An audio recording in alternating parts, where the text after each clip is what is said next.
Bueno, muchas gracias a todas y todos por haber acudido a esta convocatoria de la Comisión de Hacienda. Yo me quiero referir a unos aspectos muy importantes que incluye la reforma financiera y hacer algunos comentarios respecto de nuestros invitados. Yo diría que la regulación en el caso de los fondos de inversión comenzó desde 1992.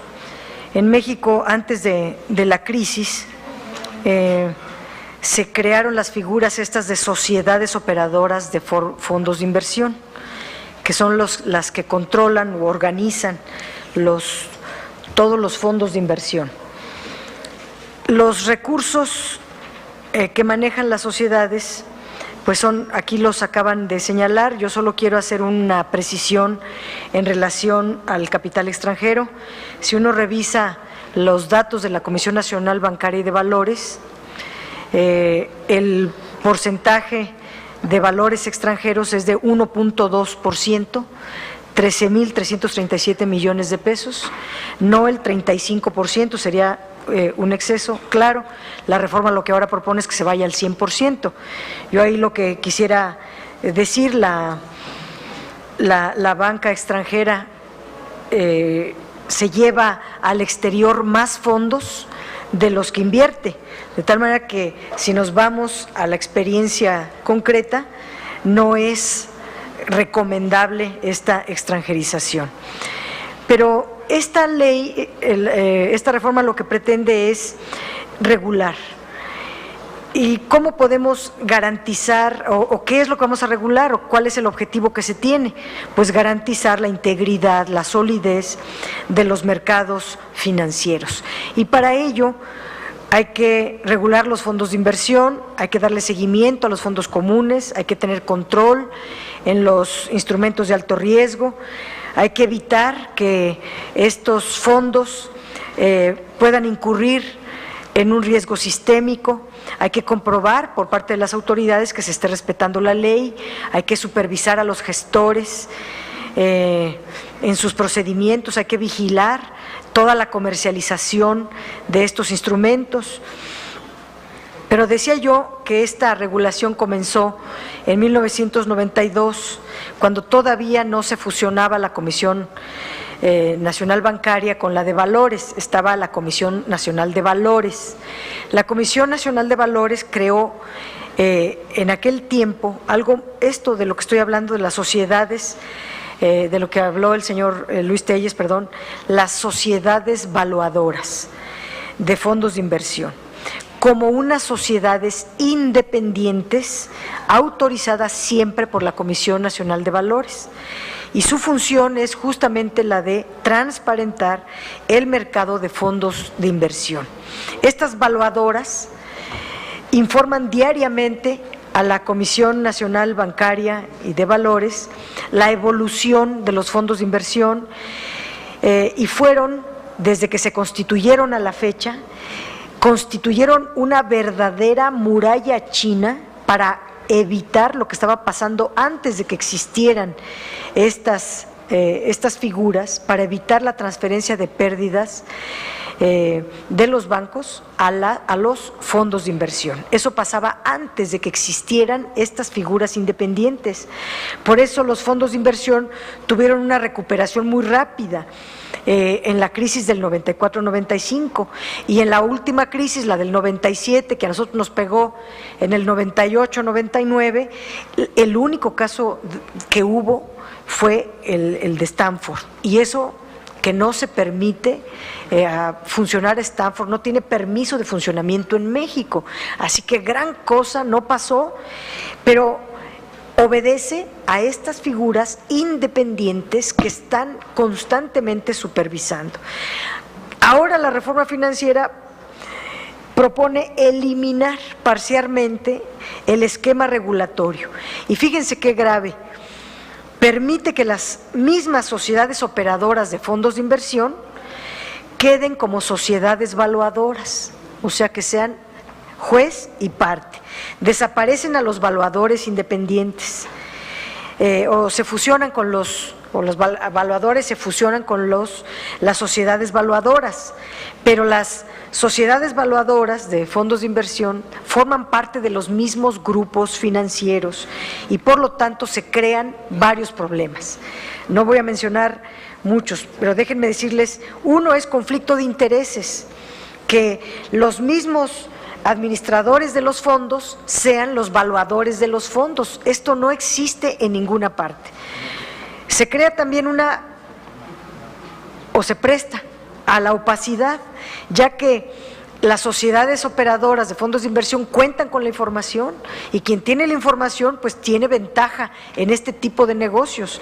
Por lo tanto, pueden manejar la información en favor o en contra y esto se presta mucho a la opacidad. También se presta a la concentración del mercado financiero y un respetuoso comentario también a lo que nos decía don Luis. Nos dice que esta reforma permite, como decía, pues dinamizar el mercado, impulsar el mercado de estos instrumentos. Yo estaría muy de acuerdo en aumentar, en dinamizar, en incentivar, en impulsar el mercado. Pero el mercado se impulsa sin concentración, o sea, evitando la concentración y diversificando los productos y también el acceso al mercado de esos productos. Como estamos hoy día, no hay posibilidades. Y estas figuras, de las que estoy hablando, de las sociedades operadoras de fondos de inversión, ahora fusionadas con las valuadoras de inversión, lo que van a hacer es todavía facilitar la concentración. Se puede correr un riesgo de incurrir en riesgo sistémico, o por lo menos es mayor. Se potencian las asimetrías por el tipo de información que se maneja. Y esta reforma financiera además está planteando los fondos soberanos que entren al mercado de valores. Los fondos soberanos, que son los fideicomisos o fondos de los gobiernos extranjeros, pues van a permitir que se incremente la participación de los extranjeros en el mercado de valores. ¿Y esto qué va a hacer? Pues aumentar del 1.2% que estamos hoy al 100%.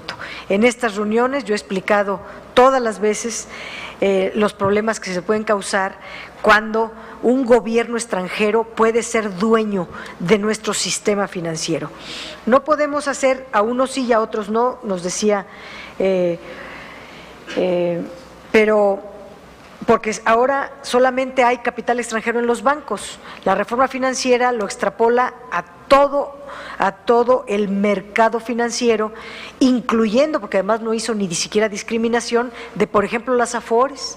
¿Qué va a pasar si un gobierno extranjero se hace dueña de nuestras Afores? No está distinguida en esta reforma qué es público, qué es de los trabajadores, qué es privado, es discrecional, indiscriminado, y es por lo tanto muy peligroso.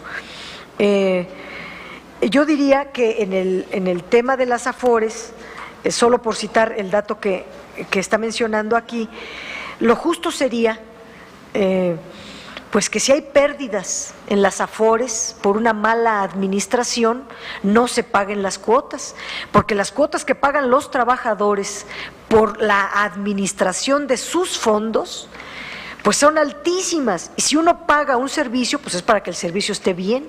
Si perdemos, o sea, si los fondos pierden, ¿por qué hay que pagar el mal servicio? Yo no lo pagaría. Si los trabajadores pudieran decidir, no lo pagarían. Si se gana como hoy, que amanecimos que ganaron los fondos, pues qué bueno, entonces hay que pagar, porque fue una correcta administración, hay que pagar.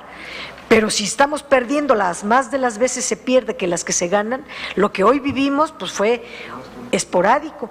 Y yo diría que las cuotas solo se deben de pagar o de cobrar si hay ganancia, pero si hay pérdida, al contrario. Y esta multa que se pone de 25%, pues No, a mí no me parece correcto que se les multe a ellos. Yo diría que es más bien el control de las cuotas que se pagan. Si administras bien, pago. No administras bien, no pago, porque el hecho de la multa pues va a las autoridades y los trabajadores. Pues los que están perdiendo son los trabajadores, ellos pierden, las autoridades ganan y los que administran ganan al triple. Pues yo no le veo lógica a un funcionamiento de algo que para los trabajadores es toda su vida. Ganan tan poquito que de verdad conservar siquiera eso debería de ser una lógica social. Dos rapidísimos, en el tema de las sanciones, fíjese que cómo son las cosas, o no sé desde qué ángulo se vean las cosas, pero yo estuve leyendo artículo por artículo, porque son un montón, y no los voy a decir ahora, un montón de artículos del tema de las sanciones.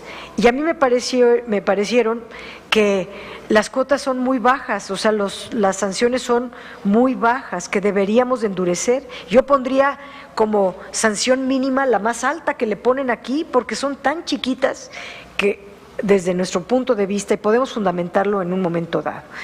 Y también, pues, los mercados, dice la ley, entiéndase por mercados, pongámosle nombre y apellido, accionistas, directivos, y los que yo le incluiría a las dos jerarquías son las que tienen la responsabilidad de que las cosas funcionen.